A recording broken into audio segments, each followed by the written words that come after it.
اللهم افتح علينا حكمتك وانشر علينا من خزائن رحمتك يا أرحم الراحمين. ربنا زدنا علما وفهما يا كاشف المشكلات. اكشف الحجب عن وجوه هذه المعاني حتى نطلع على خفيات هذه المسائل، واحفظنا من الخطأ والضلال، فأنت موفق كل أمر وأنت علام الغيوب برحمتك يا أرحم الراحمين. وهب لنا يا وهاب علما وحكمة ولرزق يا رزاق كلنا مسهلا، وبالخير يا فتاح فافتح لنا يا الله، بالهدى وبالعلم كلنا يا عليم مفضلا.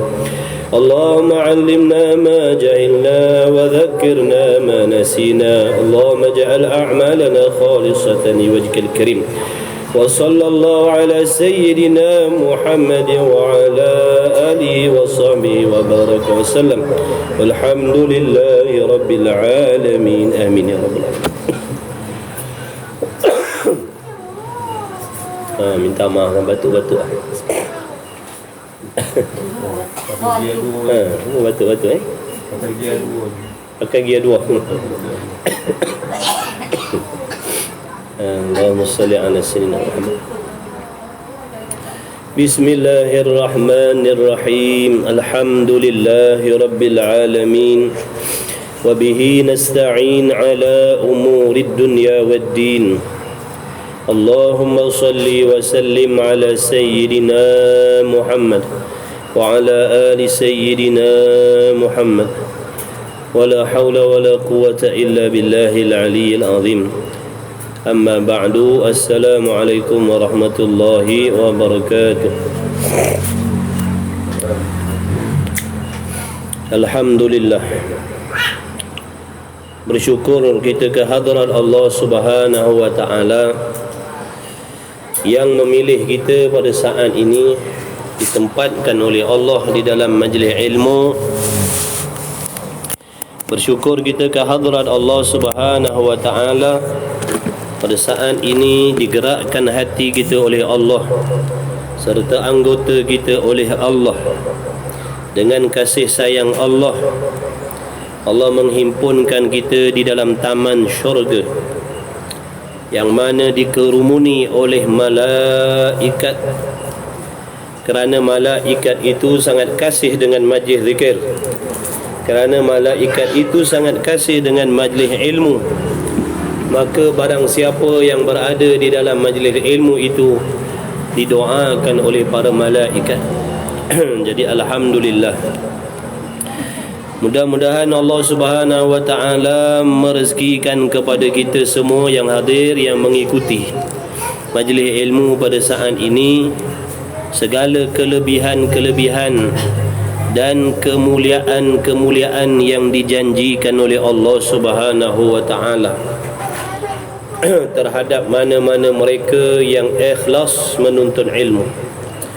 Ilmu itu jambatan yang menyampaikan amalan kita kepada Allah Subhanahu wa ta'ala. Maka tidak akan sampai amalan kita, tidak akan sampai amalan hamba Allah Ta'ala itu kepada Allah melainkan dengan ilmu. Orang-orang yang beramal tanpa ilmu adalah orang-orang yang bakal mendapat kecelakaan dan kerugian. Sebanyak apa pun amalan yang dikerjakan oleh mereka tidak akan diterima oleh Allah Subhanahu wa ta'ala. Jadi alhamdulillah, terima kasih kita kepada Allah yang memilih kita untuk diberi kelebihan-kelebihan. Jadi wajiblah kita mengingat di dalam hati bahawasanya ini semata-mata rahmat Allah Subhanahu wa ta'ala ke atas diri kita. Mudah-mudahan kita meninggalkan dunia ini sebagai seorang penuntut ilmu yang diberi pangkat syahid oleh Allah Subhanahu wa ta'ala. Allahumma salli ala sayyidina Muhammad. Alhamdulillah. Jadi sambungan kitab kita malam ni kitab penawar bagi hati. Yang ada kitab boleh tengok kitab, yang tak ada kitab boleh dengar Sama-sama kita jaga adab-adab kita, akhlak kita di dalam majlis ilmu. Mudah-mudahan kita mendapat keberkahannya. Muka surat 125, Kitab Rumi muka surat 125. Bismillahirrahmanirrahim. Qala al-muallif rahimahullahu ta'ala wa nafa'ana wa iyyakum bi'ulumihi wa bi'ulumi masyayikhina fid darain amin ya rabbal alamin. Telah berkata musannif, tuan pengarang kitab Penawar Bagi Hati, Syekh Abdul Qadir bin Abdul Muttalib, dan sabda Nabi sallallahu alaihi wa alihi wasallam, ad-dunya sijnul mu'mini wa jannatul kafir. Sabda Nabi sallallahu alaihi wa alihi wasallam memberikan peringatan dan pengajaran kepada kita umatnya, supaya kita umatnya Nabi Muhammad sallallahu alaihi wa alihi wasallam yang menumpang di atas dunia Allah Subhanahu wa taala ini berhati-hati dan berwaspada di dalam melakukan amal ibadat ataupun memastikan kelakuan dan keadaan kita hidup di atas dunia ini dengan cara yang betul.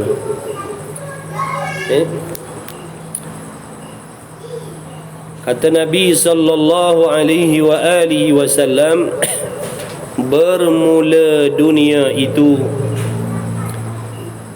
penjara bagi orang yang beriman. Dunia itu merupakan penjara. Dunia ini diserupakan seperti penjara di sisi orang-orang yang yakin dan percaya kepada Allah Subhanahu wa taala. Dengan makna orang-orang yang beriman dengan Allah, yang memiliki iman yang betul di dalam hati terhadap Allah, mereka akan mendapati pelbagai halangan-halangan, peraturan-peraturan, tata cara, undang-undang yang Allah Subhanahu wa taala persiapkan untuk orang mukmin di atas dunia. Jadi kehidupan orang yang mukmin tidaklah sebebas orang yang munafik.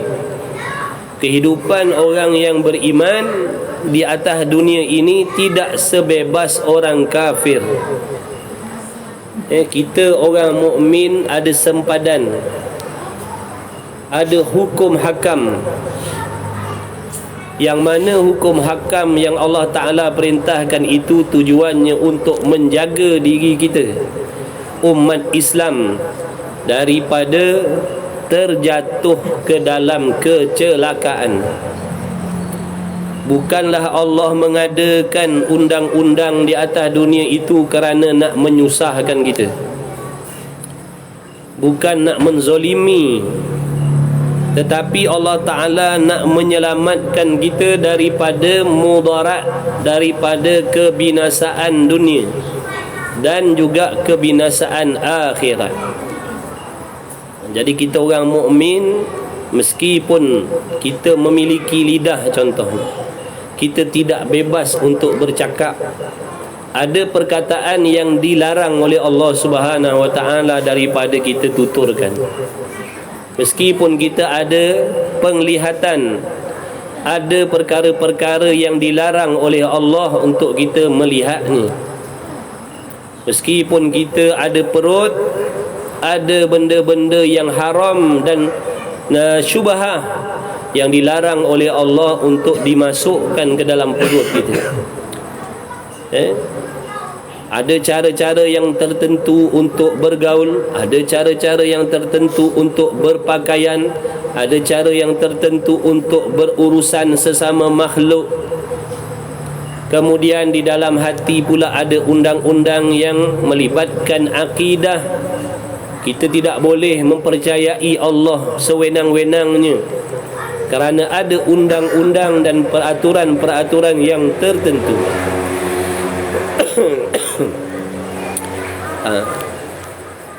Jadi bertepatan seperti yang disabdakan oleh Nabi sallallahu alaihi wasallam, ad-dunya sijnul mu'mini wa jannatul kafiri. Kita sebagai orang Islam, kita sebagai umat Islam, kita sebagai Muslim, kita sebagai mukmin, mestilah bersiap sedia menerima undang-undang yang telah ditetapkan oleh Allah Subhanahu wa taala. Jadi mana-mana mereka yang mengucapkan syahadah la ilaha illallah Muhammadur Rasulullah, bererti mereka adalah orang-orang yang telah bersiap sedia untuk mentaati segala undang-undang yang telah ditetapkan oleh Tuhan yang menjadikan alam ini,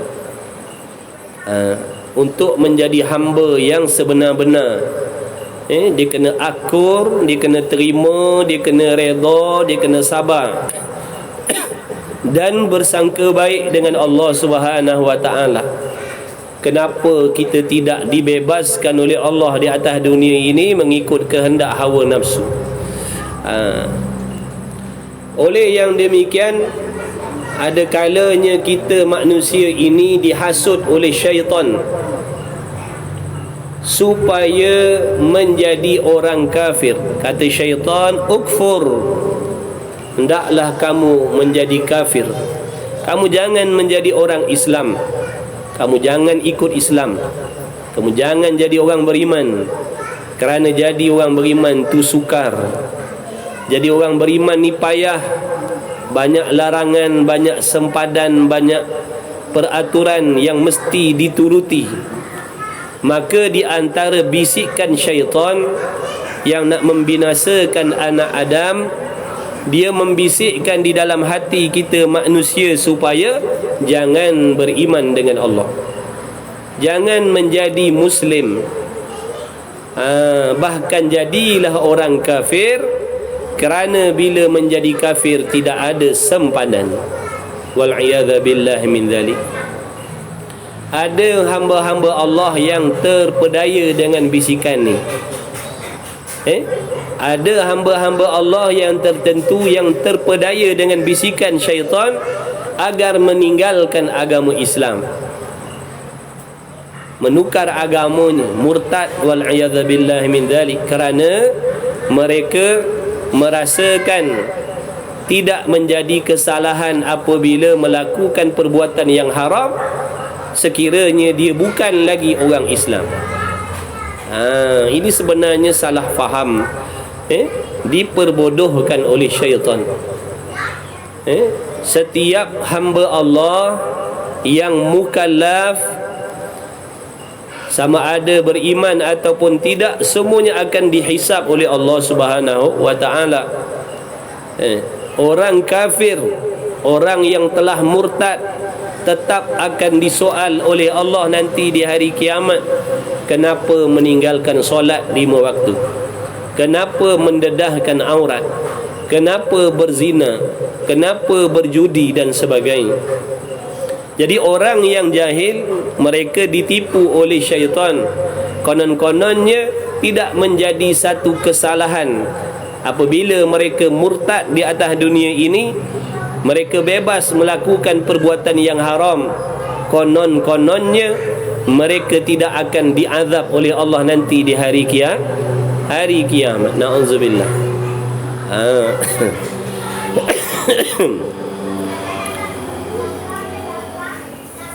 Jadi bagi hamba yang mukmin, dia akan merasakan dunia ini suatu tempat yang tidak bebas bagi mereka. Itulah mukmin. Kalau kita merasakan dunia ni tanpa sempadan, semua boleh, ni barangkali ada masalah pada keimanan seseorang. Kalau dia beriman, dia akan tahu benda ni aku tak boleh buat, benda ni aku tak boleh buat, yang ni aku tak boleh buat, yang ni aku tak boleh nak buat. Itu kalau dia mukmin. Kalau munafik lain, na'udzubillah min zalik. wa jannatul kafir, dan dunia ini merupakan syurga bagi orang yang kafir. Apa maksud syurga bagi orang kafir? Tanpa sempadan. Orang kafir bebas hidup atas dunia ni menurut kehendak dan keinginan hawa nafsu mereka. Mereka tidak mengenal halal haram. Mereka semata-mata menuruti kehendak hawa nafsu. Bergaul bebas, berpakaian bebas, makan minum bebas, apa nak pandang boleh pandang, apa nak makan boleh makan, siapa nak bergaul boleh. Nak cakap benda haram silakan, nak mengambil rasuah silakan, nak mengamalkan riba silakan, nak berjudi silakan, nak berzina silakan, nak membunuh silakan, nak mengumpat silakan. Ini orang kafir. Mereka mengikut keinginan hawa nafsunya yang ingin berseronok di atas dunia ni. Mereka tidak suka memenjarakan nafsu mereka, malah menuruti segala keinginan hawa nafsu. Itu keadaan dan kelakuan orang kafir. Adapun orang yang beriman kepada Allah, dia akan merasakan dunia ni ibarat seperti duduk di dalam penjara. Kerana dalam penjara itu banduan-banduannya tak akan bebas. Ada tempat, ada ruang yang dia boleh duduk, ada ruang yang dia tak boleh duduk. Ada tempat yang dia boleh pergi, ada tempat yang dia tak boleh nak pergi. Itu kelakuan banduan di dalam penjara. Begitulah orang mukmin. Kalau benar-benar dia beriman, begitulah keadaan dia. Dia makan tapi sekadar yang halal, dia tidak akan mencapai yang haram dan syubhat. Dia berpakaian tapi tidak melampau sehingga mendedahkan aurat, dan seterusnya. Dia mencari kekayaan tapi tidak menipu, tidak menzolimi. Itu orang beriman.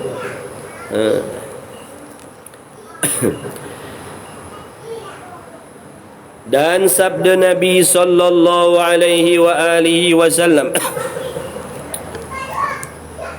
ad-dunya mal'unatun wa mal'unun ma fiha illa dzikrullah wa ma walahu wa 'aliman wa muta'allima. Erti sabda Nabi sallallahu alaihi wa alihi wasallam, dunia itu ditinggalkan akan dia dan dijauhkan akan dia, dan ditinggalkan dan dijauhkan barang yang di dalamnya dunia. Maksud ditinggalkan di sini, di dalam kitab lain diterjemah dengan makna dunia itu dilaknat oleh Allah.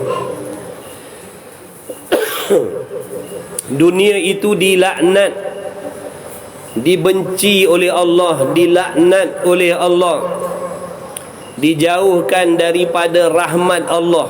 Yang nama dunia itu jauh daripada rahmat Allah. Apa erti dunia? Jangan lupa, setiap sesuatu yang tidak memberi faedah selepas mati, setiap sesuatu yang tidak memberi faedah selepas mati, itulah yang dinamakan dengan dunia. Contohnya, kita memiliki wang ringgit, tetapi wang ringgit kita tidak dibelanjakan kepada jalan-jalan yang halal. Kita gunakan wang ringgit kita untuk dibelanjakan kepada benda haram, ataupun benda yang sia-sia, ataupun benda yang makruh, maka wang ringgit tadi dinamakan dunia. Sebaliknya, wang ringgit yang dibelanjakan fi sabilillah, mengeluarkan zakat, membantu fakir miskin, contohnya memberi pinjam kepada orang yang memerlukan, membeli sesuatu keperluan untuk ibadah, maka wang ringgit yang sedemikian dinamakan akhirat. Kenderaan digunakan untuk mempermudahkan urusan ibadahnya, digunakan kenderaannya semewah apapun, semahal apapun untuk mencari ilmu, digunakan kenderaannya untuk membawa dirinya ke masjid, ke surau, digunakan kenderaannya untuk memuliakan kedua ibu bapa dia contoh, maka kenderaan tadi dipanggil akhirat, tidak dipanggil dunia, selagi di dalam hatinya tidak ada sifat sombong. Demikianlah juga amal soleh, amal akhirat yang dilakukan oleh hamba. Contohnya solat. Solat yang kita dirikan itu boleh menjadi dunia. Contohnya apabila kita mendirikan solat dalam keadaan niat kita tidak ikhlas kepada Allah Subhanahu wa taala, maka solat kita dipanggil dunia, tidak menjadi akhirat. Majlis ilmu kita pada malam ini boleh menjadi dunia seandainya niat kita menuntut ilmu, mengajarkan ilmu ini ada niat-niat yang dibenci oleh Allah. Contohnya di dalam hati kita ada ujub, kagum dengan kelebihan kita menuntut ilmu, takabur, merasakan diri kita lebih mulia daripada orang yang tidak menuntut ilmu. Maka majlis ilmu kita pada malam ini, walaupun zahirnya nampak seperti amal akhirat, dia menjadi dunia, dia menjadi dunia. Jadi kata Nabi SAW, dunia itu dilaknat. Ia namakan dunia tadi yang tidak memberi faedah selepas mati, itu semuanya dilaknat oleh Allah Subhanahu wa taala. Dibenci oleh Allah, dijauhkan daripada rahmat Allah. Melainkan zikrullah, melainkan orang-orang yang mengingati Allah. Mana-mana hamba Allah yang bersibuk dengan mengingati Allah, maka dia tidak termasuk di dalam perkara yang dilaknat oleh Allah Subhanahu wa taala. Zikrullah, mengingati Allah. Dia menyibukkan dirinya dengan ibadat. Di atas dunia ni dia bersibuk dengan ibadat, bersibuk dengan menuntut ilmu, bersibuk dengan memperbaiki amalan dirinya, bersibuk dengan memperbaiki hatinya, bersibuk dengan berzikir, bersibuk dengan berwirid, bersibuk dengan membaca Quran, bersibuk dengan bersolawat. Itu dipanggil zikrullah. Maka golongan ini tidak dilaknat oleh Allah Subhanahu wa taala. Adapun manusia yang duduk di atas dunia dengan tidak mengingati Allah, tidak mengingat kepada Allah. Apa maksud mengingati Allah? Melaksanakan segala yang disuruh dan meninggalkan yang dilarang oleh Allah. Itu maksud zikrullah. Bukan zikrullah itu semata-mata lidah kita berzikir, tetapi kita tidak melaksanakan apa yang diperintah oleh Allah. Kita bertahlil daripada subuh, la ilaha illallah, la ilaha illallah, ya Allah, ya Allah, ya Allah, daripada pagi sampai ke malam. Tapi solatnya tidak, puasanya tidak, menuntut ilmunya tidak. Itu tidak masuk dalam kata orang yang zikrullah, orang yang mengingat Allah. Orang yang mengingat Allah ni lidahnya sibuk, dibasahi dengan menyebut-nyebut Allah, membaca Quran, bersolawat, membaca aurat, membaca wirid, membaca kitab-kitab ilmu. Selain daripada tu, tubuh badannya sibuk melaksanakan yang diperintah oleh Allah. Hatinya senantiasa mengingat Allah, mulutnya banyak menyebut Allah, anggotanya sibuk mentaati perintah Allah. Maka ini yang dimaksudkan dengan zikrullah.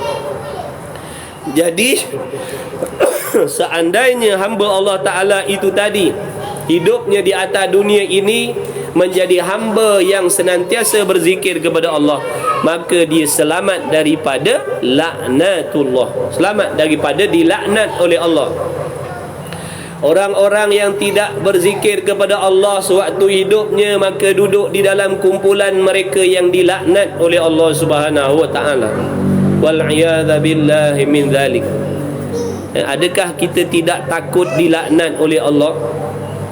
Adakah kita tak bimbang dilaknat oleh Allah? Laknat ini bermaksud Allah menjauhkan hamba-Nya daripada rahmat. Allah menjauhkan dia daripada rahmat. Tidak mendapat rahmat. Hidupnya tidak diberi rahmat oleh Allah Subhanahu wa ta'ala. Itu maksud dilaknat oleh Allah.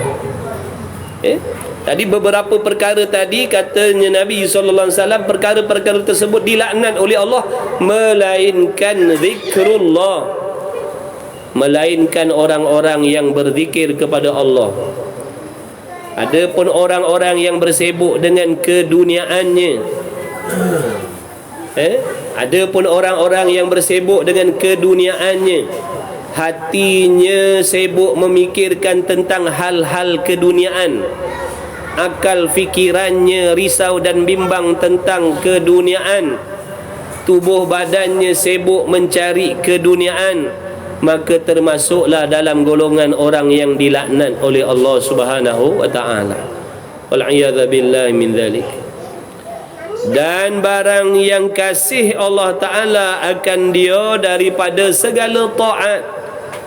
Jadi mana-mana hamba yang duduk di atas dunia ini, mereka melaksanakan ketaatan kepada Allah sebagai bekalan matinya, maka mereka tidak dilaknat oleh Allah Subhanahu wa ta'ala.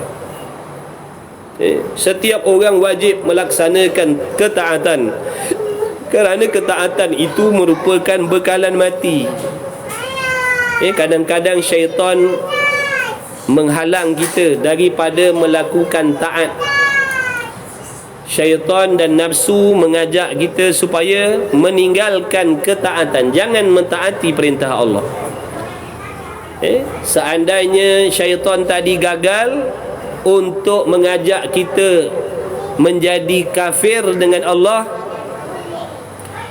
lalu syaitan akan membisikkan di dalam hati manusia supaya kamu jangan mentaati Allah. Ini di antara bisikan yang ada dalam hati hamba, yang mana ada kala syaitan membisikkan supaya meninggalkan agama Islam. Jangan jadi orang Islam, jadi kafir, jadi murtad, masuk Kristian, masuk Buddha dan sebagainya. Maka kamu akan bebas segala-galanya daripada menjadi Muslim yang dikongkong dengan hukum-hukum yang tertentu. Itu hasutan yang pertama daripada syaitan. Itu yang pertama. Kata ulama ada tujuh hasutannya syaitan ni, kerana nak menggagalkan kita di hari kiamat. Yang pertama-tama sekali, dia membisikkan hamba Allah supaya jangan beriman kepada Allah. Jadi kita alhamdulillah, Allah memberi taufik kepada kita. Kita raditu billahi rabba wa bil islami dina wa bi sayyidina Muhammadin sallallahu alaihi wasallam nabiyya wa rasul. Alhamdulillah, dengan taufik Allah kita masih lagi diberi nikmat iman dan Islam oleh Allah. Tapi jangan kita fikir syaitan berpuas hati ataupun meninggalkan kita setelah dia gagal untuk menghasut kita menjadi murtad, menjadi kafir. Jangan sekali-kali kita merasakan syaitan telah meninggalkan kita. Dia akan menghasut hamba-hamba Allah yang hidup di atas dunia ini supaya jangan mentaati Allah, jangan taat kepada Allah. Wahai hamba Allah, jangan taat kepada Allah, kerana takdir kamu telah dituliskan. Seandainya kamu telah ditetapkan oleh Allah syurga, kamu akan masuk syurga meskipun kamu tidak beribadat. Kalau kamu telah ditakdirkan oleh Allah masuk neraka, kamu akan neraka meskipun kamu beribadat. Ini permainan syaitan. Maka macam mana kita nak jawab? Macam mana kita nak menyangkal bisikan syaitan yang sedemikian di dalam hati? Maka kata ulama, hendaklah kita jawab bisikan syaitan yang menghasut kita supaya jangan melakukan ketaatan atas alasan akhirat kita dah ditakdirkan oleh Allah syurga atau neraka? Maka kita menjawab sebagai hamba Allah, aku wajib melakukan ketaatan sebagai bekalan aku nak mati. Aku mesti melakukan taat. Aku mesti melakukan ketaatan kerana ibadat itu adalah bekalan mati aku. Bekalan mati adalah ibadat. Kalau kita tak beribadat, maknanya kita tidak ada bekalan mati. Mati dalam keadaan kosong daripada bekal. Sedangkan perjalanan kita selepas mati itu takkan boleh berpatah balik dah. Terus berjalan ke negeri akhirat sana, terus bermusafir seorang diri. Bagaimana nasib kita nak berjalan ke alam barzah tanpa bekalan, yang mana di situ sangat-sangat perjalanan akhirat itu sangat menakutkan, mengerikan, sangat dahsyat kesusahannya. Sebab itu Allah memerintahkan kita supaya mencari bekal sebanyak-banyaknya atas dunia ni. Bekal yang dimaksudkan adalah amal soleh, amal yang betul dan diterima oleh Allah, bukan amal yang binasa. Amal yang soleh, amal yang didirikan dengan betul serta selamat daripada kerosakan, kebinasaan. Jadi syaitan mengganggu kita, menghasut jangan taat kepada Allah. Maka mana boleh, kita mesti kena taat, mesti melakukan ibadat, kerana ibadat itu bekalan mati. Bekalan mati bukan duit, bekalan mati bukan pangkat dan darjat, tapi bekalan mati adalah ibadah yang betul dan diterima oleh Allah Subhanahu wa taala. Jadi mana-mana hamba Allah yang hidup di atas dunia ini bersibuk dengan ibadat, maka dia terselamat daripada laknat Allah. Mana-mana hamba yang hidup di atas dunia, mereka menggunakan kesempatan di atas dunia ini untuk beribadat kepada Allah, mentaati perintah Allah zahir dan batinnya, maka mereka diselamatkan daripada laknat Allah Subhanahu wa taala. Adapun hamba-hamba yang lalai daripada taat, bersibuk berbimbang zahir dan batinnya dengan mencari keduniaan, maka mereka termasuk dalam perkara yang dilaknat oleh Allah Subhanahu wa taala di dalam dunia.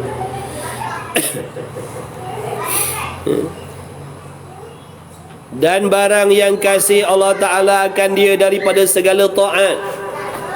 Dan orang yang alim, orang yang alim, yakni orang yang memiliki ilmu. Maksud ilmu di sini ilmu akhirat. Maksud ilmu di sini ilmu akhirat, bukan ilmu dunia. Jadi mana-mana orang yang ada ilmu, alim maknanya ada ilmu, waktu hidup dia mengaji, waktu hidup dia belajar, dia ada jadual kelas pengajiannya. Ada kuliah duhanya, ada kuliah subuhnya, ada kuliah zuhurnya, ada kuliah maghribnya, ada kuliah selepas isyaknya, ada kuliah mingguannya, bulanannya. Dan ilmu yang dipelajari tadi tu ilmu yang sahih, ilmu yang betul. Niat dia menuntut ilmu tadi betul, sehingga dia terkeluar daripada kebodohan, kejahilan dia jadi orang alim. Orang alim ni bukan maksudnya dia boleh karang kitab. Dia tahu. Daripada tak tahu solat, dia belajar bab solat, jadi tahu solat, jadi pandai solat. Daripada tak pandai cara menutup aurat, dia belajar, dia pandai cara menutup aurat. Daripada dia tak pandai cara bergaul, dia belajar agama, dia faham cara pergaulan. Daripada dia tidak mengetahui tentang akidah, dia belajar lalu dia mengerti tentang akidah, maka orang alim ini tidak dilaknat oleh Allah. Sebaliknya, orang yang hidup di dalam dunia ni dalam kejahilan agama, mereka tergolong dalam golongan dan kumpulan orang yang dilaknat oleh Allah. oleh Allah Subhanahu wa taala. Siapa yang mengatakan ini? Nabi sallallahu alaihi wasallam. Nabi sendiri yang mengkhabarkan. Nabi yang mengkhabarkan. Mustahil Nabi berbohong dengan perkhabaran baginda Nabi sallallahu alaihi wasallam. Maksudnya apa yang Nabi khabarkan ni memang perkara yang benar-benar terjadi dan benar-benar berlaku. Sama ada kita percaya ataupun tidak, yakin ataupun tidak, itulah hakikatnya.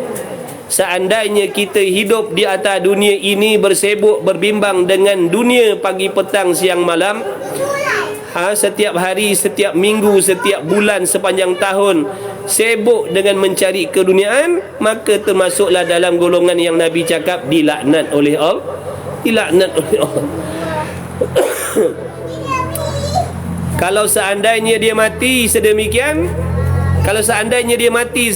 mati dilaknat oleh Allah, na'udzubillah min zalik.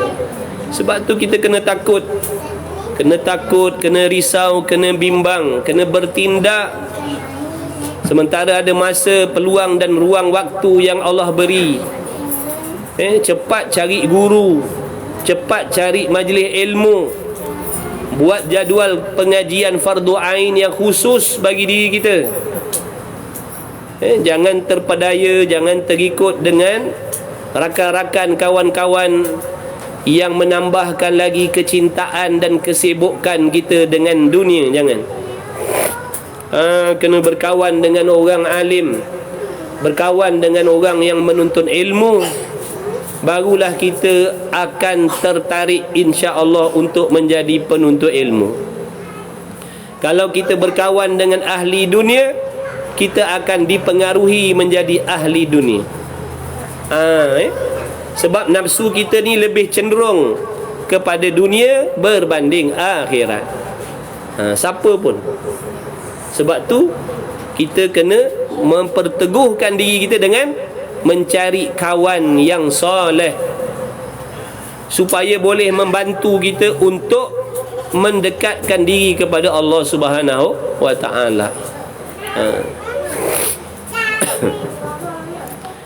Jadi mana-mana hamba Allah, kalau kita sahabat-sahabat yang dirahmati Allah Subhanahu wa taala, sekalian muslimin muslimat rahimakumullah, seandainya kita tidak mahu dilaknat oleh Allah, maka jangan jadikan diri kita dalam golongan-golongan tersebut tadi.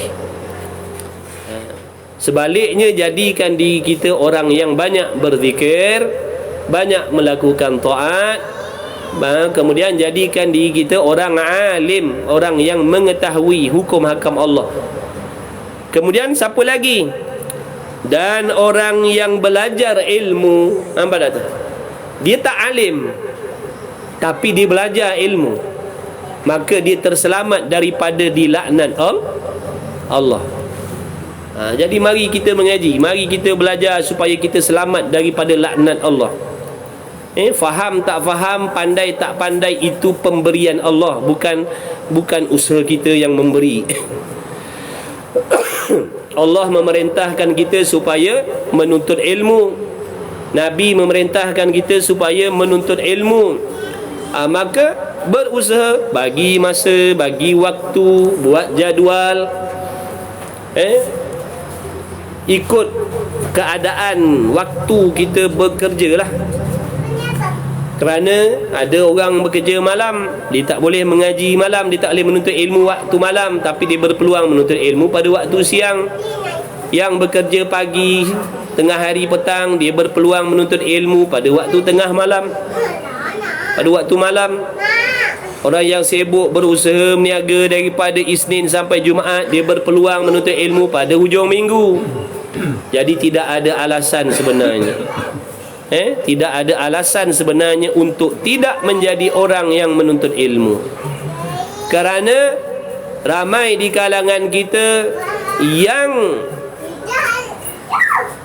sanggup membuat jadual-jadual waktu untuk urusan-urusan yang tidak wajib. Contohnya, setiap petang mesti bersenaman. Setiap petang mesti berlari, berjoging 3 pusingan. Sanggup membuat jadual sedemikian, padahal itu bukan perkara yang wajib. Ada yang sanggup buat jadual pergi gym seminggu 3 kali, pergi gym 6 jam.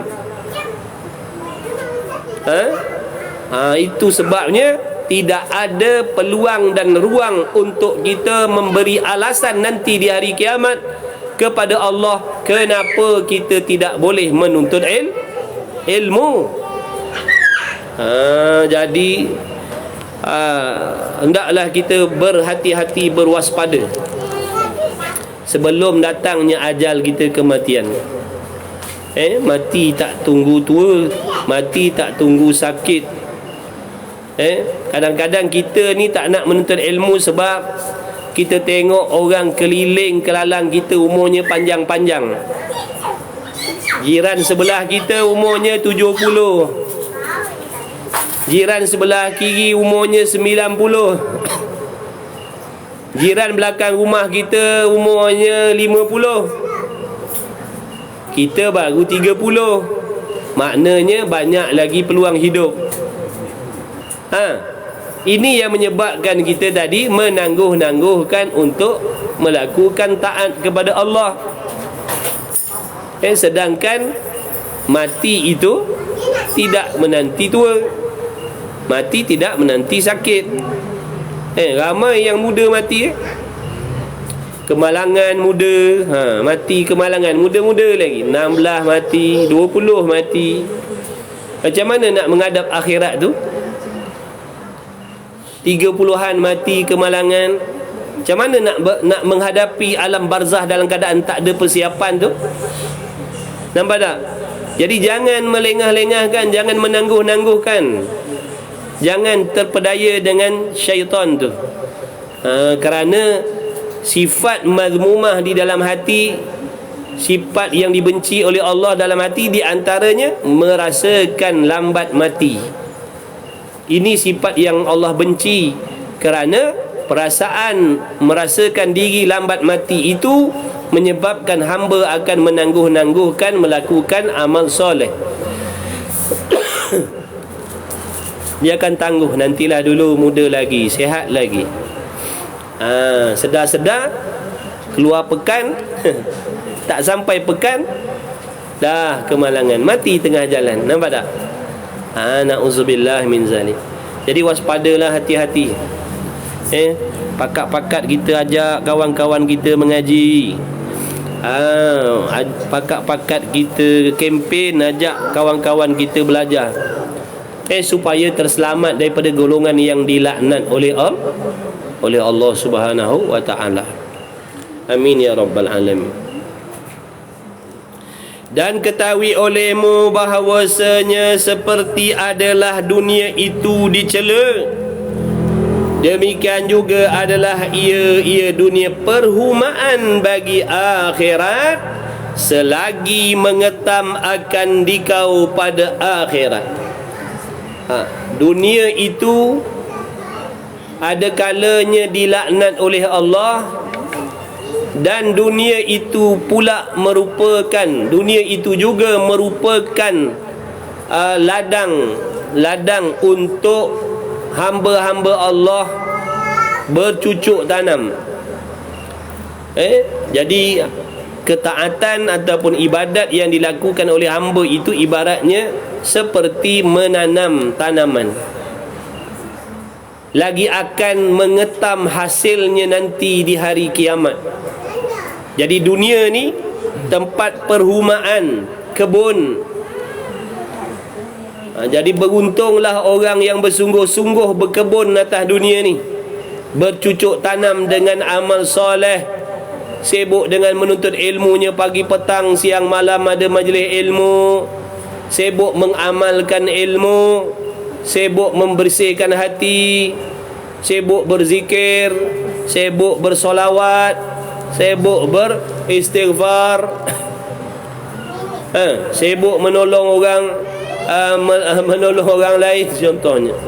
Maka beruntunglah mereka nanti di hari kiamat, kerana mereka banyak bercucuk tanam di atas dunia.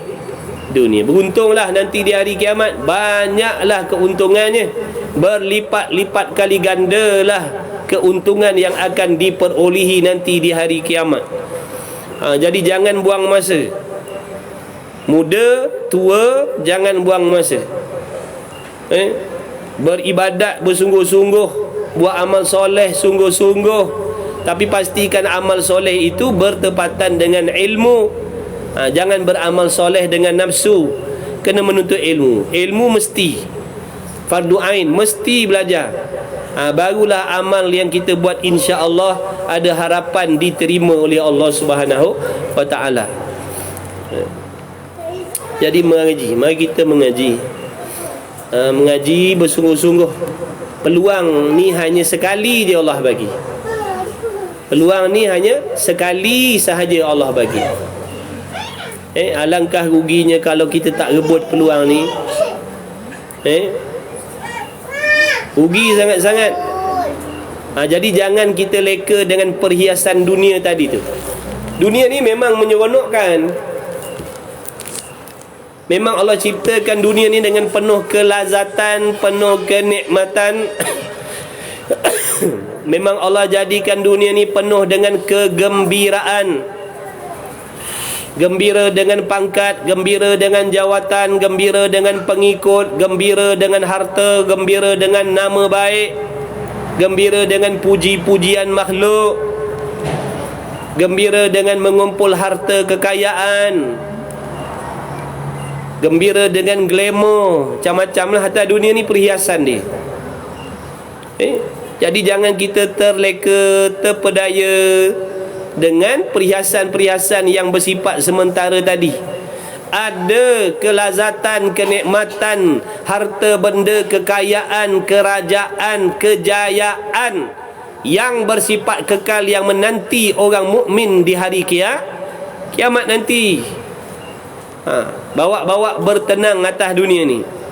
Jangan terlalu tamak haloba, habis masa digunakan untuk mencari keduniaan, kegembiraan, keseronokan, sehingga nanti terlepas daripada tangan kita kesenangan, kekayaan yang jauh lebih dahsyat yang Allah nak bagi kita di hari kiamat. Jangan kita jadi orang yang tidak berakal.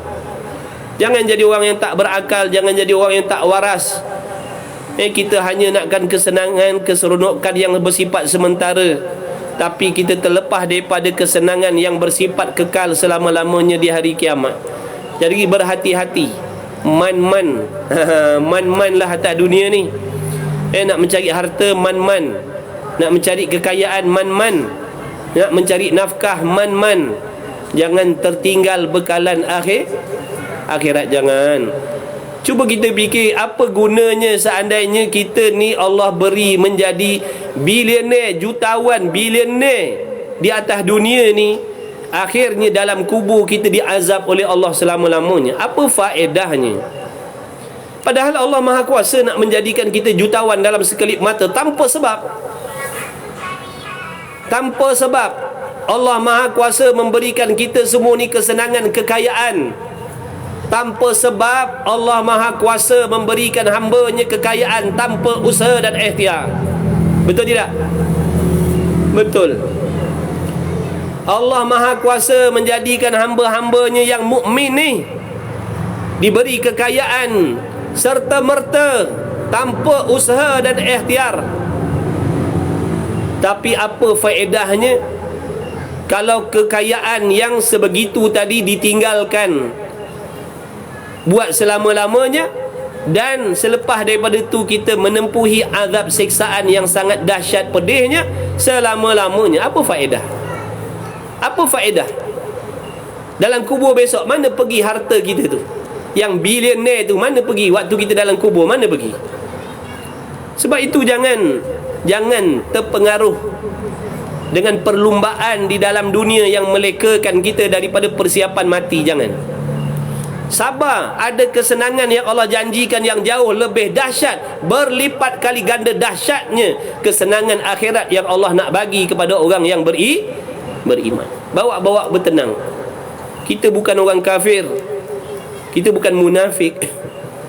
Kita orang yang yakin adanya kesenangan selepas daripada mati yang jauh lebih dahsyat daripada kesenangan dunia. Jadi man-man dah. Bagi masa kita menuntut ilmu. Tua, muda, tak peduli. Yang belum menuntut ilmu, jadikan diri penuntut ilmu. Mesti. Kalau tak, nanti kita menyesal. Menyesal yang tak berkesudahan nanti. Jadi jangan tangguh-tangguh. Setiap orang, setiap hari 400 orang, 400 lebih mati setiap hari di Malaysia ni, dengan macam-macam sebab. Setiap hari purata kematian, macam-macam sakit lah. Yang kemalangan, yang lemah jantung, yang serangan jantung, yang begini dan begitu. Katanya dalam 400 orang setiap hari mati. Sejauh mana pun kita melarikan diri daripada kematian, kita akan bertemu dengan kematian. Sejauh mana kita melarikan diri daripada kematian, sebenarnya kita semakin menghampiri kematian. Kita berasa macam lari jauh, sebenarnya kita lari semakin dekat kepada mati. Kena ingat baik-baik. Kita berasa macam kita lari jauh dah daripada mati. Dah rupa-rupanya dah berdepan dah dengan mati. Ni kita sedang berdepan dengan mati lah ni. Setiap saat yang berlalu semakin dekat dengan kematian kita masing-masing. Saya pun begitu lah. Tuan-tuan, perempuan rahimakumullah pun demikian. Tak tahulah siapa dulu yang balik ni. Boleh jadi saya dulu yang balik. Tak semestinya yang sakit tu balik dulu. Tak semestinya yang banyak umur tu pergi dulu. Jadi tak mustahil. Maka jangan tangguh-tangguh sahabat mengaji cepat. Jangan pandang belakang dah, pandang depan ni. Perbaiki penutup hidup kita atas dunia ini dengan kesudahan yang terbaik. Dulu kita pejudi, perompak, pezina, apa macam-macam, biarkan benda tu lepas dah. Yang penting penutup hidup kita ni, kita masih lagi Allah beri peluang untuk mencantikkan penutup hidup kita, walau seburuk apa pun permulaan hidup kita dulu. Kerana penutup hidup kita ni yang akan menentukan permulaan kiamat kita nanti. Penutup hidup kita yang akan menentukan permulaan akhirat kita macam mana. Buruk, baik, celaka, bahagia permulaan akhirat bergantung bagaimana cara kita menyudahkan hidup atas dunia. Jadi belum terlambat bagi yang masih hidup, belum terlambat. Sebanyak apa pun dosa, sebesar apa pun dosa, sehebat mana pun kelekaan kita, masih lagi pintu taubat dibuka oleh Allah Subhanahu Wa Taala. Jadi cepat-cepat rebut, cepat-cepat ambil, cepat-cepat sambut. Jangan lepaskan peluang. Jangan tertipu daya dengan bisikan syaitan, konon-kononnya kita lambat lagi mati. Dunia lambat lagi kiamat. Konon-kononnya kita tak belajar pun nanti dapat keampunan daripada Allah. Konon-konon kita tak belajar pun amalan kita akan diterima oleh Allah. Jangan terpedaya dengan permainan syaitan. Jangan. Kena dengar apa yang Rasul sallallahu alaihi wasallam sampaikan, kena dengar nasihat-nasihat daripada alim ulama yang bertakwa kepada Allah. Kena dengar, kena percaya, kena dengar, kena ikut kalau nak selamat. Adakah kita nak menjadi orang yang dilaknat oleh Allah atas dunia ni? Ni tadi Nabi bagi tahu dah. Kecuali orang yang menuntut ilmu, dia tidak dilaknat oleh Allah. Kita pandang diri kita sekarang ni, kita dah duduk dalam golongan menjadi penuntut ilmu ataupun belum? Kalau dah, alhamdulillah, semata-mata limpah rahmat Allah. Kalau sekarang ni kita belum jadi penuntut ilmu lagi, ini satu kebimbangan. Sebab kita duduk dalam janji jahat, janji yang tak elok, iaitu mana? Duduk dalam laknat Allah Subhanahu Wa Taala. Jadikan diri kita orang mengaji dengan makna ada jadual khusus kita belajar. Bukan menanti masa lapang suka-suka hati nak mengaji tak. Jangan. Itu tak masuk. Kena tetapkan diri kita ada jadual khusus pengajian fardu ain kita. Fiqahnya, tauhidnya, tasawufnya, tajwidnya mesti, sama ada laki-laki, perempuan, suami ataupun isteri, sekaya apa pun mesti. Cepat-cepat, jangan lengah-lengah. Dunia semakin kucar-kacir. Dunia semakin kucar-kacir dah. Apa lagi? Kita tengok saudara-saudara kita beribu-ribu nyawa Allah ambil sehari. Saudara kita tu dah tentu mati, mereka mati syahid. Mereka mati dalam syahid. Kita ni duduk dalam aman damai ni, na'udzubillah, kadang-kadang melekakan kita. Kita duduk dalam keadaan aman damai ni yang kadang menyesatkan kita. Mereka tu tak berhenti-henti bertahlil kerana tahu dah hampir kepada kematian. Setiap hari, setiap minit, lidahnya tak berhenti dalam kata bertahlil la ilaha illallah, la ilaha illallah. Sebab tahu bila-bila masa je bom akan jatuh atas kepala dia. Kita ni yang aman damai ni leka, seronok, lambat mati lagi. Padahal tidak ada perbezaan pun kematian tu di antara mereka dengan kita. Sama-sama, semua akan mati, cuma cara berbeza. Berapa ramai orang mati dalam keselesaan, mati dalam keseronokan, mati sedang berhibur, mati dalam tidur, mati di dalam rumah mewah. Na'udzubillah min zalik. Jadi jangan tangguh-tangguh. Apa yang kita nak tunggu lagi? Mati tak mati.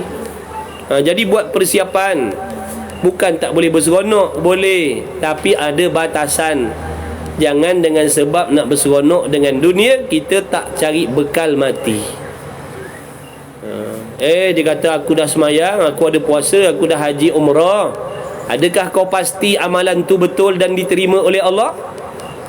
Adakah kau yakin apa yang kau buat tu dah diterima oleh Allah? Siapa yang bagi tahu kita? Siapa yang bagi tahu kita amalan yang kita dah buat selama ni Allah terima? Siapa yang bagi tahu kita? Tak ada jaminan lagi. Lidah kita ni tak berhenti-henti bercakap benda haram yang menjadi asbab amalan kita tu sendiri jadi roboh. Hati kita yang tak berhenti daripada berdengki dan sebagainya. Adakah amalan yang macam ni yang kita harapkan menjamin kesenangan kita di dalam kubur besok? Sebab tu jangan jangan leka.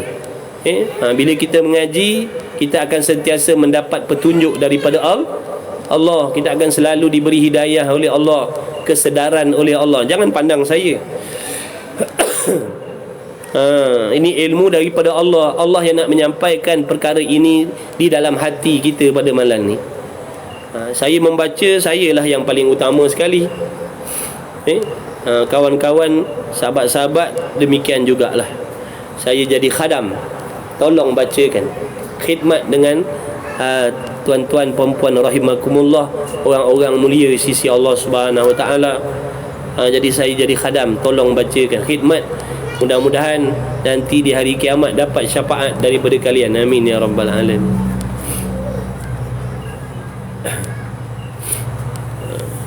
Mengaji dan ketahui olehmu bahawanya seperti jadi dunia ini dunia ini kata musannif juga merupakan tempat perhumaan. Macam orang bercucuk tanam, dia kena ada ilmu. Kalau tak, dia takkan dapat hasil. Betul tak? Dia kena ada ilmu pertanian, baru akan menghasilkan untung yang berlipat kali ganda. Jadi ibadat ini ibaratnya perhumaan. Kalau kita beribadat tanpa ilmu, ibaratnya kita bercucuk tanam tanpa ilmu, berkebun tanpa ilmu perkebunan. Apa akan jadi? Adakah agak-agak kita akan dapat hasil faedah daripada apa yang kita tanam? Silap-silap dapat rugi lagi. Silap-silap tak tumbuh. Silap-silap bantut. Silap-silap hasilnya dicuri. Silap-silap hasilnya dimusnahkan oleh musuh-musuh. Silap-silap hasilnya dirompak. Itu kalau seandainya kita bercucuk tanam tanpa ilmu. Jadi kena ada ilmu, barulah insya-Allah akan menghasilkan faedah yang berlipat kali ganda untuk kita di hari kiamat besok. Jadi ulama membuat perumpamaan yang mudah kita nak faham. Beribadat kepada Allah ni ibaratnya seperti bercucuk tanam, berkebun. Kita tak ada ilmu nak berkebun, tiba-tiba nak beli tanah, nak cucuk tanam ikut suka hati kita, apa jadi? Rugi, tak pulang modal. Penat dapat, rugi dapat, silap-silap kena ketawakan lagi. Itulah ibaratnya. Kita ni beribadat tanpa ilmu, ibaratnya nak berkebun tanpa ilmu. Nanti diketawakan di hari kiamat, nanti kita diketawakan. Orang lain berpenat lelah dapat untung berlipat kali ganda, kita berpenat lelah dapat azab Allah Subhanahu Wa Taala. Sebab sombong atas dunia dulu, tak nak dengar nasihat alim ulama. Kita berasa kita lebih pandai, lebih tahu, lebih reti, sehingga kita tak nak peduli, tutup telinga kita, lari tak nak dengar. Dalam hati kita ada sombong. Orang sombong ni dia tak suka dengar kebaikan, dia akan lari. Orang yang tawaduk, merendah diri, dia akan tunggu. Dia akan terima kelemahan diri dia. Dia akan suka nasihat. Dia suka dinasihati. Fadzakir fa inna dzikra tanfa'ul mu'minin. Hendaklah kamu memberi nasihat, peringatan, kerana nasihat dan peringatan itu boleh diambil manfaat oleh orang yang beriman. Orang yang sempurna imannya akan dapat mengambil faedah daripada nasihat yang didengar. Sebaliknya orang munafik ataupun orang tak beriman, dia tak akan dapat mengambil faedah daripada nasihat yang dia dengar. Dia tutup telinga, dia tak nak dengar, dia tak peduli, dia lari. Dia tak dapat ambil faedah. Tidak akan menimbulkan keinsafan di dalam hatinya. Ataupun dia beriman, tapi masalah hatinya telah lama mati ataupun keras hati. Di antara sebab kita tak boleh terima nasihat kerana hati kita keras dengan dosa-dosa dan maksiat yang kita buat, dan kita tak bertaubat kepada Allah Subhanahu Wa Taala.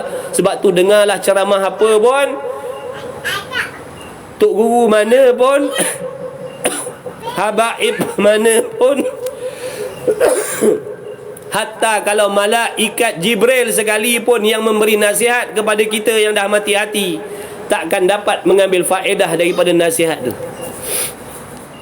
Jadi kita kena usahakan hati kita ni, lembutkan hati kita, bersihkan hati kita daripada dosa dengan cara apa? Bertaubat kepada Allah. Selalu berzikir kepada Allah. Banyakkan membaca solawat, banyakkan membaca Quran, banyakkan mengingati mati. Itu pesan ulama di antara perkara yang boleh menghidupkan hati yang mati atau melembutkan hati yang keras. Banyak-banyak ingatkan mati, seolah-olah mati dah dekat depan mata kita 2-3 hari lagi. InsyaAllah akan melembutkan hati yang keras tadi, akan menimbulkan cahaya dalam hati yang gelap. Itu pesan ulama. Kalau kita tak nak, duduklah dalam kekerasan hati, duduklah dalam mati hati selama-lamanya. Kita tak akan dapat faedah daripada ilmu yang kita dengar. Na'udzubillah min zalik.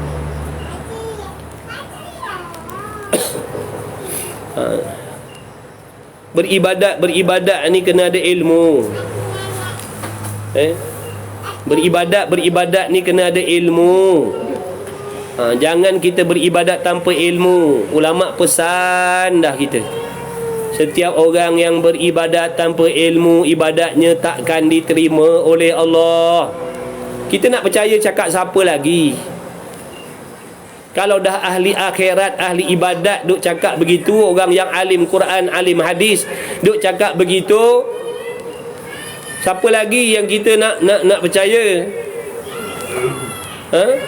Mereka berkata, barang siapa yang beribadat sebanyak apa pun, meskipun ibadatnya macam malaikat banyaknya, tapi tak belajar agama, semuanya takkan diterima oleh Allah. Adakah kita tak risau? Adakah kita tak bimbang? Adakah kita tak takut? Ini masalah dalam hati kita sekarang ni. Kita hanya risau dan takut tentang kecelakaan, kerugian dunia sahaja. Tentang kecelakaan dan kerugian akhirat kita tak peduli. Seolah-olah macam tak wujud apa yang Nabi khabarkan. Seolah-olah macam tak berlaku yang namanya kecelakaan, kerugian akhirat. Yang kita takut kerugian dunia, takut tak banyak duit, takut tak banyak harta, takut orang tak pandang, takut hidup tak bahagia atas dunia. Ini yang kita risaukan pagi, petang, siang, malam. Tapi tak pernah pun kita takut, risau, bimbang tentang nasib kita kalau susah dalam liang lahat besok macam mana. Itu kesusahan yang sebenar-benarnya. Itu kesusahan, kecelakaan yang kekalnya. Ada pun kesusahan atas dunia ni semua sementara, semua akan berakhir. Semiskin apa pun akan berakhir kemiskinan dia. Sesakit apa pun di atas dunia ni akan berakhir sakit dia. Tapi kalau yang namanya sakit celaka di dalam kubur tu, dia akan bersifat kekal selama-lamanya. Jadi jangan semata-mata kita risaukan tentang kecelakaan dunia. Tak peduli langsung, tak risau langsung tentang kecelakaan dalam kubur yang sedang menanti kita tiap-tiap orang. Saya ni ada kecelakaan yang sedang menunggu di depan saya. Ada kecelakaan yang menunggu waktu saya nak bertemu dengan malaikat maut besok. Ada kecelakaan yang dah tunggu saya kat situ. Jadi apa persiapan saya nak menghadapi malaikat maut tu? Apa persiapan saya nak menghadapi kecelakaan yang menunggu saya waktu saya nak menghadapi malaikat Munkar Nakir tu? Kecelakaan waktu bertemu malaikat maut lain. Kecelakaan yang menunggu kita waktu disoal oleh Munkar Nakir lain. Kecelakaan waktu kita duk tinggal selama-lama dalam liang lahat tu lain. Kecelakaan waktu nak dibangkitkan besok daripada kubur lain pula. Jadi apa persiapan kita? Persiapan kita apa? Kita tak risau ke? Adakah kita tak risau nak bertemu dengan malaikat maut tu? Kata ulama, bila jumpa nampak je malaikat maut ni, lupa segala-galanya. Bila nampak malaikat maut depan mata ni, lupa segala-galanya. Macam mana kita nak hadapi malaikat maut kalau begitu dahsyat?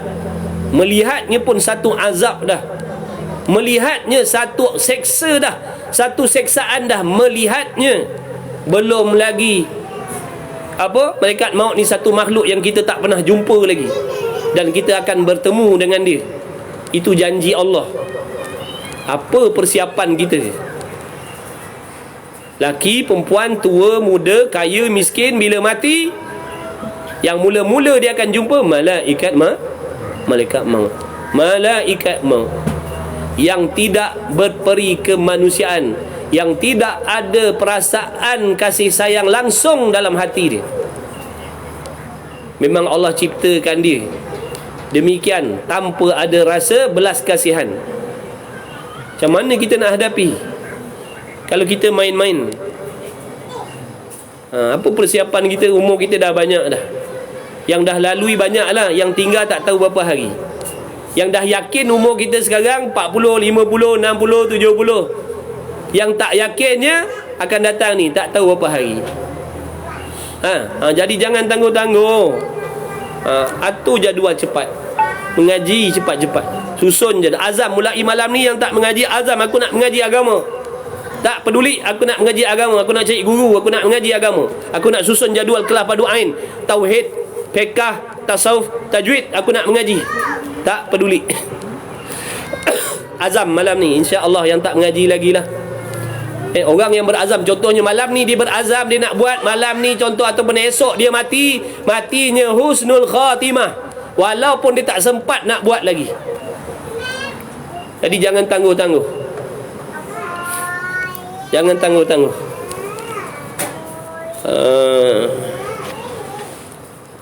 Walaupun sini bukan negara peperangan, kematian tetap datang kepada kita. Betul?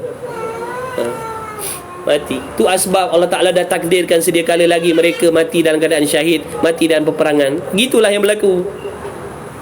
Jangan kita ingat negara kita tak perang, kita tak mati. Jangan kita ingat negara kita ni tak diserang oleh orang kafir harbi, kita tak mati dah. Mati. Jadi buat persiapanlah. Nasihat untuk diri saya sendiri dan yang lain-lain. Sebab urusan mati ni bukan urusan yang mudah. Perkara yang sangat dahsyat. Tak pernah jumpa kesusahannya. Allah tak pernah jadikan lagi kesusahan atas dunia ni seperti kesusahan kita waktu bertemu dengan malaikat maut tu. Kita tengok balik umur kita daripada kita lahir sampai sekarang, banyak kesusahan, banyak kesakitan, banyak kepedihan, banyak keperitan yang kita dah lalui. Kumpulkan semua tu, takkan dapat menandingi kesusahan nak bertemu dengan malaikat maut besok. Tak sama. Berlipat kali ganda dahsyat susah dan sukarnya. Dahsyat masalahnya pada waktu tu. Jadi ulama pesan jangan lupa buat persiapan. Di antara pesan ulama, banyak-banyakkan bertahlil. Banyakkan bertahlil. La ilaha illallah. Banyakkan berzikir la ilaha illallah. Kata ulama, taruh cadang untuk berhadapan dengan malaikat maut. Ulama pesan dah. Dia kata banyakkan bertahlil katanya. Paling tidak dalam 24 jam dapat setengah jam bertahlil pun jadilah. La ilaha illallah, la ilaha illallah, la ilaha illallah. Sama ada hadir hati, tak hadir hati, tak peduli. Kata dia setengah jam setiap hari. Persiapan untuk bertemu dengan malaikat maut.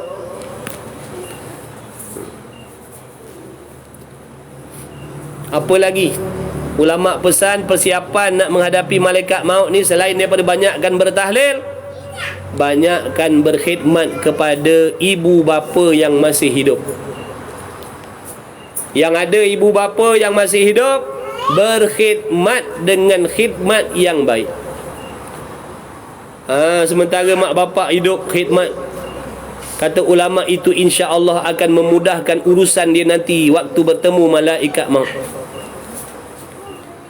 Kalau mak bapak dah tak ada, macam mana? Kata ulama, beramal soleh, ziarah ibu bapa yang dah meninggal. Selalu ziarah. Itu masuk di dalam berbuat baik kepada ibu bapa yang dah meninggal. Kata ulama tadi, selain daripada kena banyakkan bertahlil, kena khidmat dengan ibu bapa. Sebab kalau kau rajin berqiyamul lail tapi kau tak pedulikan mak bapak kau takkan selamat. Kau takkan selamat meskipun kau ahli qiyamul lail, mengaji, mengajar pagi petang siang malam, tapi kau abaikan mak bapak kau takkan selamat akhirat besok. Kau takkan selamat akhirat besok. Itu pesan ulama. Yang jauh rajin-rajin tanya khabar.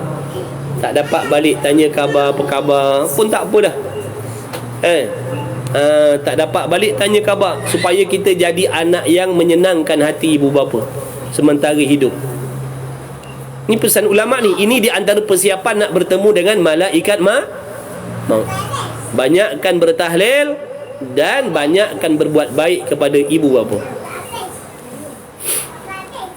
Dan solatlah. Jangan tak solat, bertahlil aja tak solat pula nanti. La ilaha illallah 10,000, Zuhur tak semayang, Asar tak semayang. Janganlah.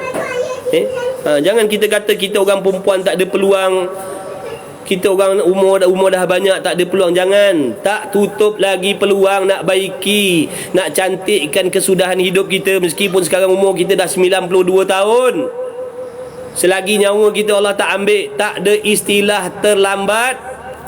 Jangan terpedaya dengan bisikan syaitan yang nak melemahkan semangat kita nak buat persiapan mati.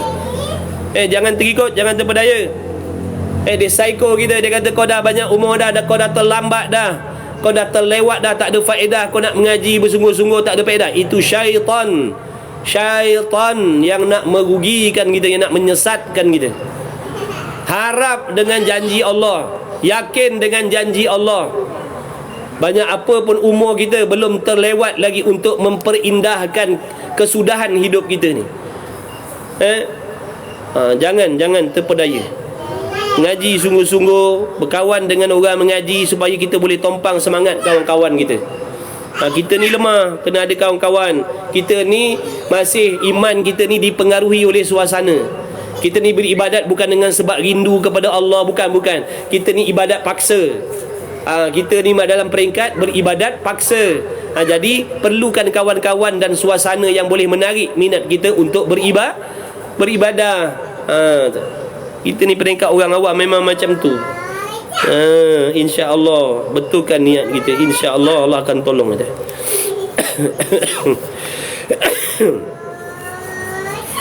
Dan adalah ia tempat mencari bekal bagi perjalanan yang sangat panjang, iaitu perjalanan ke negeri yang kekal, sebagaimana firman Allah Subhanahu wa taala, wa tazawwadu fa inna khairaz zadi taqwa.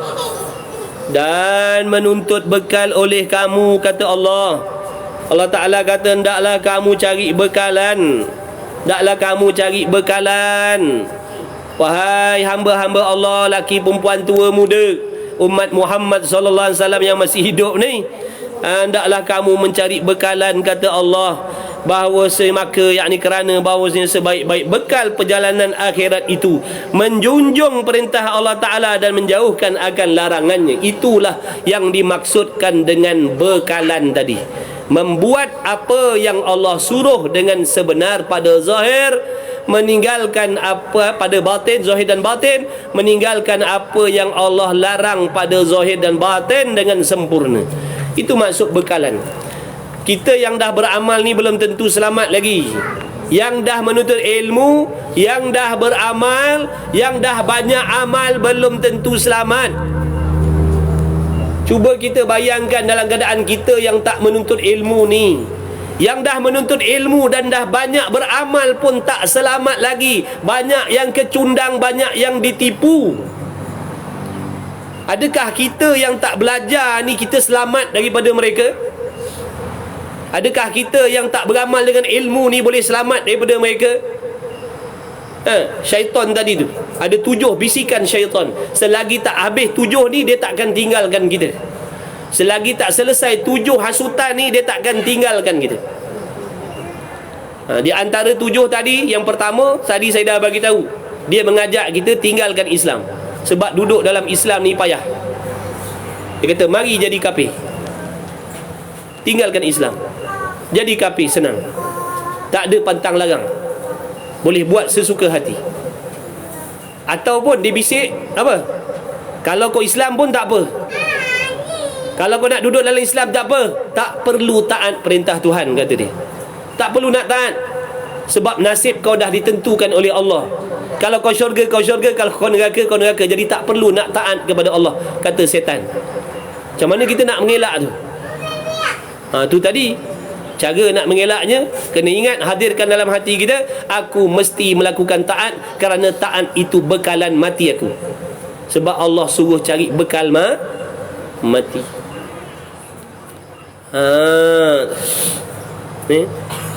Kalau dah beramal banyak pula, dia suruh buat banyak-banyak, buat cepat-cepat. Kalau kau nak beramal, buat banyak-banyak, buat cepat-cepat. Dipusing kita kat situ pula, supaya kita ni menjadi hamba yang tergopoh gapah dalam melakukan ibadat. Lalu kita pun beribadatlah dengan tergopoh gapah. Bila dah beribadat dengan tergopoh gapah, dah tentulah kita akan melanggar pantang larang dia, yang akhirnya ibadat kita sebanyak apa pun takkan sempurna dan takkan diterima oleh Allah. Beribadatlah. Itu yang tergopoh tu, tak payah belajar, beribadat saja. Sebab dia kata, aku mesti beribadat. Setan kata tak payah beribadat. Setan kata tak payah taat, sebab nasib kau dah Allah takdirkan dah. Kalau kau syurga, neraka dah. Tak payah nak rajin-rajin beribadat. Lalu kita jawab, aku mesti kena buat ibadat. Sebab beribadat ini bekalan nak mati. Kalau begitu, kata setan, buat cepat-cepat, buat banyak-banyak. Kalau malam semayang 500 rakaat, semayang sunat 300 rakaat, Tak payah dah belajar tu, lambat, terus beribadat, kata setan. Ada yang terpedaya. Ada yang terpedaya, ramai yang terpedaya. Tadi yang pertama selamat dah, bisikan yang pertama tadi. Setan ajak jadi kafir, tak mau.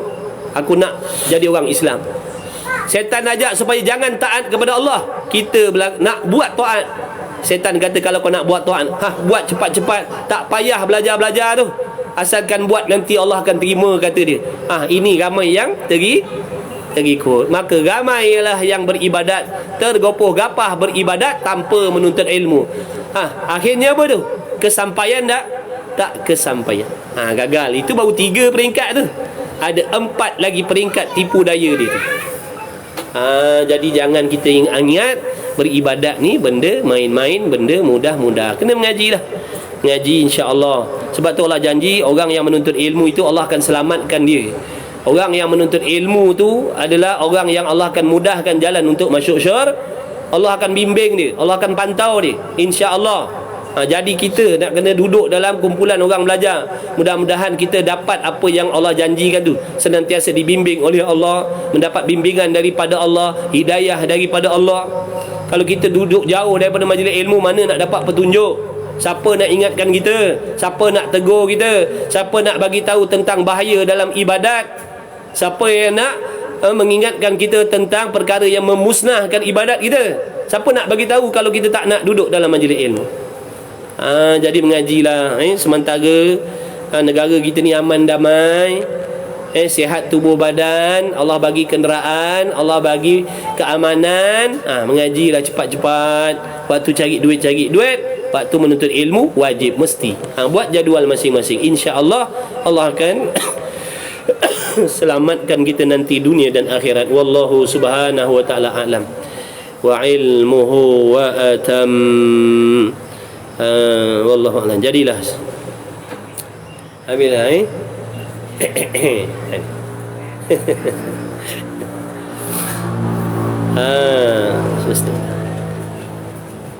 Allahu a'lam. Mudah-mudahan dengan berkah majlis ilmu kita pada malam ini, mudah-mudahan sekalian yang hadir, sekalian yang mengikuti mendapat keampunan daripada Allah Subhanahu wa taala.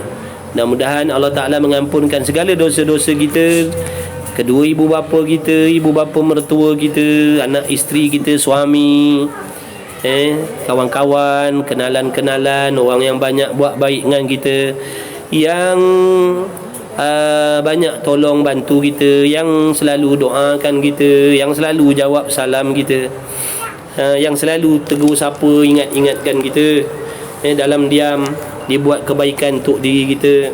Tak lupa kawan-kawan yang tak senang dengan kita, yang selalu mengumpat kita, yang berdengki berdendam dengan kita. Semuanya mudah-mudahan diampunkan dosa oleh Allah Subhanahu wa taala. Mudah-mudahan semuanya mendapat bimbingan daripada Allah zahir dan batin menuju jalan yang lurus, seperti mana Allah membimbing para nabi, para rasul, zahir dan batin mereka wali-waliullah. Moga-moga kita semua pun dibimbing oleh Allah sedemikian ke jalan yang sama, mudah-mudahan agar kita selamat kepada maksud ibadat. Mudah-mudahan semuanya diberi rezeki oleh Allah husnul khatimah. Mudah-mudahan Allah berikan umur kita yang panjang lagi berkah. Mudah-mudahan Allah luaskan rezeki kita semuanya halal lagi berkah. Mudah-mudahan Allah lahirkan di kalangan kita keturunan yang soleh, yang solehah, yang bertakwa, menjadi wali-waliullah. Mudah-mudahan Allah Ta'ala membukakan pintu-pintu makrifah kepada hati kita. Mudah-mudahan Allah Ta'ala membersihkan hati kita daripada sebarang jenis penyakit yang menjadi asbab amalan kita tidak dipandang oleh Allah. Mudah-mudahan Allah hiaskan hati kita dengan segala sifat mahmudah. Mudah-mudahan Allah pilih kita jadi penuntut ilmu yang beramal dengan ilmu. Mudah-mudahan kita dapat bertemu Nabi Muhammad sallallahu alaihi wasallam, mendapat syafaat Nabi Muhammad SAW.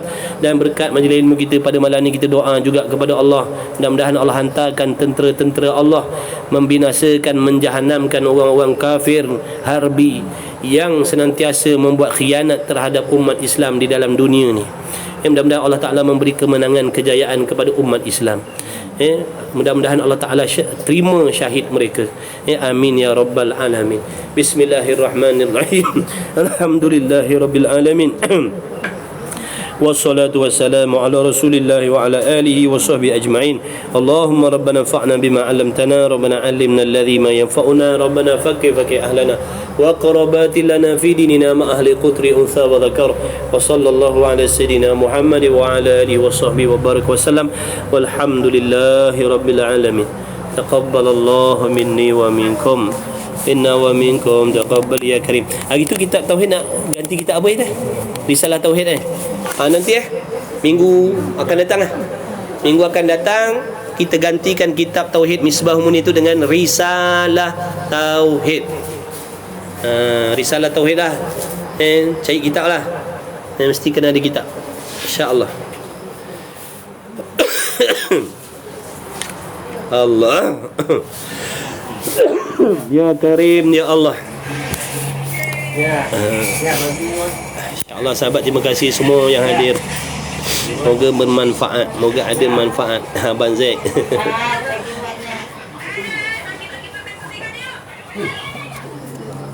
Terima kasih semua. Selamat berehat. Selamat berehat semua, insyaAllah. Amin ya Allah. Amin ya Allah.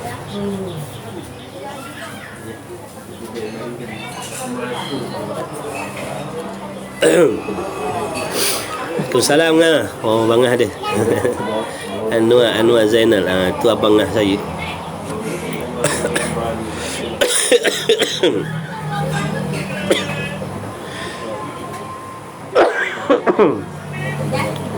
Besok pagi insya-Allah, jika diberi taufik oleh Allah, besok kuliah subuh besok kitab Muniyatul Musalli dalam pukul 6.30 pagi lah, insya-Allah. Amin ya Rabb. Amin ya Allah. Najo kat mana ni? Kat kampung Solok Duku Masjid Tanah ni. Gaucho. Gaucho. Ni kat Masjid Tanah. Masjid Tanah dekat mana? Solok Duku. Kat Solok Duku Masjid Tanah. Depan Tom Yam Sri Mas. Ni rumah family ni, tapi terbuka rumah family. Yang dekat-dekat kalau nak join boleh datang. InsyaAllah. Terima kasih yang kongsi rezeki, kawan-kawan semua. Terima kasih banyak. Jazakumullah khairal jazak. Moga kalian semua dalam kesihatan yang baik. Mudah-mudahan sihat semua. Yang Allah uji dengan sakit, demam, mudah-mudahan Allah beri kesihatan, kesembuhan, insya-Allah. Apa menu ni? Masya-Allah ni. Apa menu ni? Ketupat. Malah ni ketupat menu kita, insya-Allah. Kita makan ketupat, tak raya pun kita makan ketupat, insya-Allah. Masya-Allah. Doakan saya sahabat gaji mengaji. Doakan saya gaji mengaji. Ya Karim ya Allah. Jom. Lambat makan, lambat balik ni. Bismillahirrahmanirrahim. Allahumma shalli ala sayyidina Muhammad. Allah. Ya Rabb. Bismillah. Allah. Mai. Allahumma salli ala Muhammad. Ya Rabbi salli alaihi wa sallim. Bismillahirrahmanirrahim. Alhamdulillah rabbil alamin. Wassalatu Allahumma barik lana wa Bismillah wa ala barakatuh. Wa sallallahu ala sayyidina Muhammad wa ala alihi wasallam. Alhamdulillah. Siapa nama? Ramadan Suci. Siapa namanya? Kamu pelik. Oh ni okey tak apa, duduk kat kek tu, duduk kat kek. Insya-Allah kita doakan jadi anak yang solehah, panjang umur, sihat afiat, dikurniakan akhlak yang mulia yang baik, berjaya dunia akhirat. insya-Allah dipermudahkan segala urusan, jauh daripada wabak penyakit insya-Allah. Cepat kahwin. Cepat kahwin. Khususan li hadhihi al-Fatihah. A'udzu billahi minasyaitonir rajim. Bismillahirrahmanirrahim. Alhamdulillahirabbil alamin arrahmanir rahim maliki yaumiddin. Iyyaka na'budu wa iyyaka nasta'in. Ihdinas siratal mustaqim. Siratal ladzina ghairil maghdubi 'alaihim waladdallin. Dah boleh makan kek dah, dah baca doa dah tu. Dah boleh potong kek dah. Boleh dah. Dah upah pengantin. Selamatkan kamu. Mana gambar makan, tak ditunjuk gambar makan.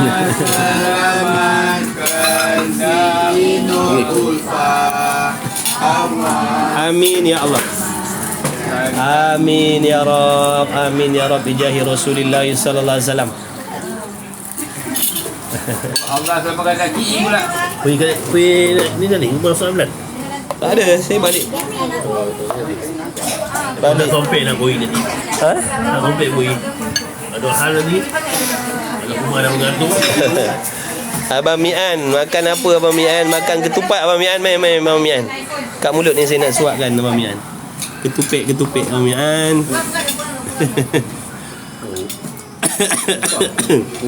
InsyaAllah, terima kasih nasihat. Abang Mian dah makan belum? Bismillahirrahmanirrahim. Jemput makan semua, jemput minum semua. Bismillah.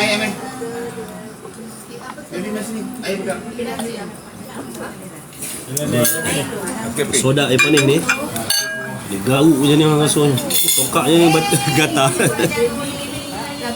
Ini yang panis. Mak pun rumah batuk-batuk. Yang kek pondok ni pun 3 orang tumbang. Yang kek salam seorang tumbang. Masya-Allah. Doakan ni keluarga saya diberi kesihatan. Mak saya pun demam tu, mak saya demam. Orang rumah anak-anak demam. Anak-anak sini demam, anak-anak sana demam semua. Allahumma salli ala sayyidina Muhammad. Keluar dulu, baik. Selamat berehat kawan-kawan semua. Selamat berehat dah malam dah ni, berehat.